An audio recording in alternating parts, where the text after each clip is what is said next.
o Titanic foi vendido como o navio mais seguro da história. Tão seguro que diziam que nem Deus afundava. Spoiler, afundou. Hoje eu vou te contar a história do Titanic. Ou melhor, como excesso de confiança, decisões ruins e azar se juntaram no meio do oceano para criar uma das maiores tragédias da história. A gente sempre ouve falar do romance, do filme, mas a história real é uma aula sobre como a arrogância humana pode ser perigosa. É uma sequência de si que culminou em um desastre inevitável. Não foi só um acidente, foi uma tempestade perfeita de erros humanos, um atrás do outro. E é essa história, a dos bastidores da tragédia, que a gente vai desvendar agora. Prepare-se, porque a história contada do jeito certo, ou melhor, do jeito errado, é sempre mais interessante. Vamos começar pelo básico. O Titanic era uma maravilha da engenharia. Era gigante. Para a época, era o maior objeto móvel já construído pelo homem. Tinha quase 270 metros de comprimento, o equivalente a quase 3 campos de futebol. E por dentro, puro luxo. Imagine um hotel 5 estrelas flutuante. Tinha piscina aquecida, uma academia com os equipamentos mais modernos da época, banhos turcos, restaurantes chiques que serviam jantares de 10 pratos e cabines que eram mais luxuosas que muitos apartamentos de hoje. A primeira classe era um espetáculo à parte, com suítes que pareciam palácios. Era o símbolo máximo da Era Dourada, uma demonstração de poder, riqueza e, acima de tudo, progresso tecnológico. A White Star Line, empresa dona do navio, vendeu a ideia de que o Titanic, junto com seus irmãos Olympic e Britannic, representava o ápice da segurança naval. Ele tinha compartimentos estanques que, em teoria, poderiam ser selados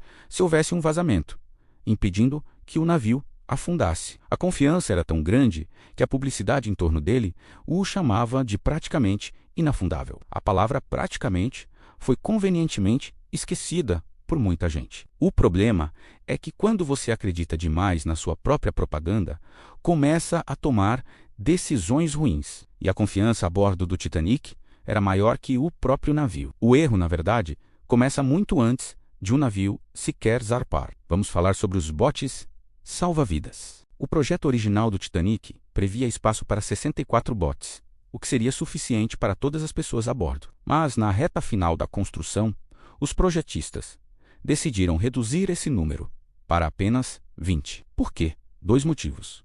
Primeiro, a estética. 64 botes iriam poluir o visual do convés, atrapalhando a vista dos passageiros da primeira classe.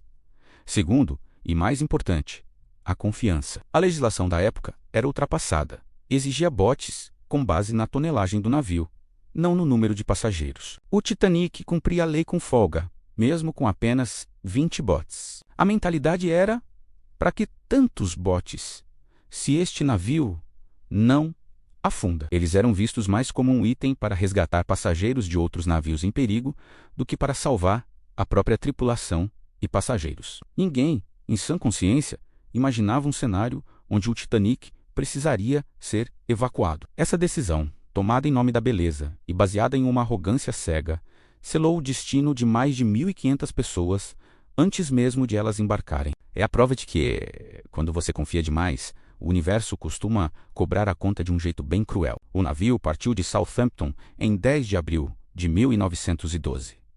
A viagem era tranquila e o clima a bordo era de otimismo e celebração. Mas, enquanto os passageiros desfrutavam do luxo, os operadores de rádio do Titanic começaram a receber mensagens importantes de outros navios que cruzavam o Atlântico Norte. As mensagens eram claras e diretas. Atenção, campo de gelo à frente. Vimos grandes icebergs na sua rota. Foram pelo menos 7 avisos ao longo do dia 14 de abril. 7, só que a tripulação estava sob pressão para manter a velocidade alta. Havia um desejo, não oficial, de quebrar o recorde de travessia do Atlântico e chegar em Nova York antes do previsto, gerando publicidade positiva. O capitão Edward Smith, um dos mais experientes da companhia, parece ter subestimado os avisos. Alguns nem chegaram à ponte de comando, perdidos no meio do volume de mensagens pessoais que os passageiros ricos enviavam. A resposta da tripulação aos alertas foi, basicamente: ok, anotado, Depois vemos isso. A confiança na tecnologia do navio e na própria experiência era tão grande que a ideia de reduzir a velocidade ou mudar drasticamente o curso parecia um exagero. Spoiler número 2. Eles não viram a tempo. A arrogância estava literalmente guiando o navio em velocidade máxima, em direção a um campo minado de gelo. E então, na noite de 14 de abril, por volta das 23h40, aconteceu. A noite estava estrelada, mas sem lua. O mar estava excepcionalmente calmo, o que era um problema. Um mar calmo significa que não há ondas quebrando na base de um iceberg, o que torna sua visualização muito mais difícil na escuridão. Os vigias no cesto de Gávea, Frederick Fleet e Reginald Lee, estavam sem binóculos. Eles haviam sido esquecidos ou perdidos em terra. De repente, Fleet viu uma mancha escura à frente. Ele tocou o sino 3 vezes, o sinal para o objeto à frente, e telefonou para a ponte, gritando: "Iceberg, bem à frente." O primeiro oficial, William Murdoch, que estava no comando, deu a ordem: "Tudo a estibordo, máquinas para trás." Eles tentaram desviar, mas era tarde demais. O navio era grande demais, a velocidade era alta demais, e o tempo era curto demais. Não houve uma batida frontal, estrondosa, como muitos imaginam. O iceberg raspou silenciosamente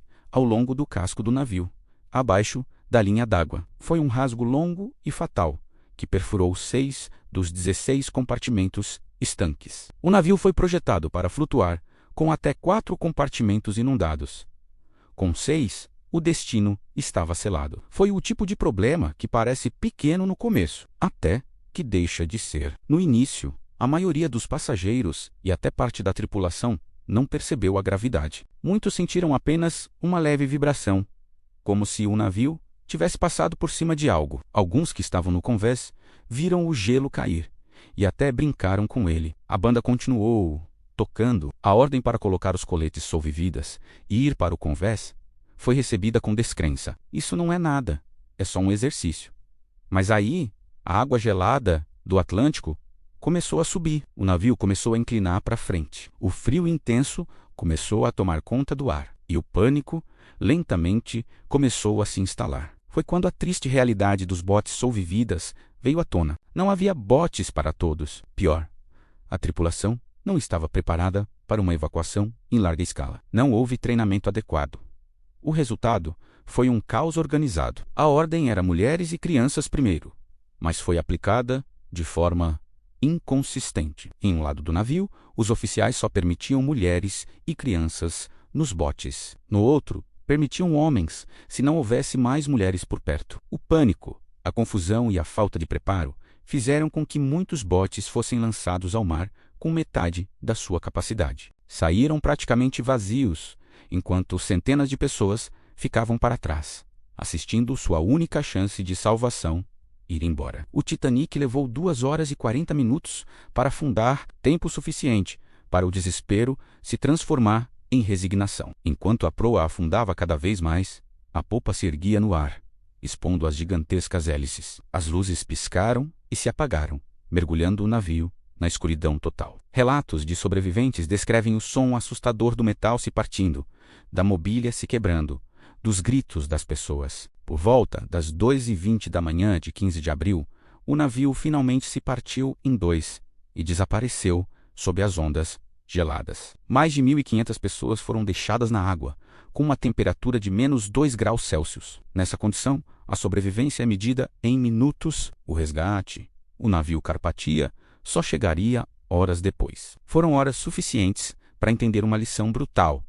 Não importa o quão grande, luxuoso ou moderno você seja, o oceano sempre vence.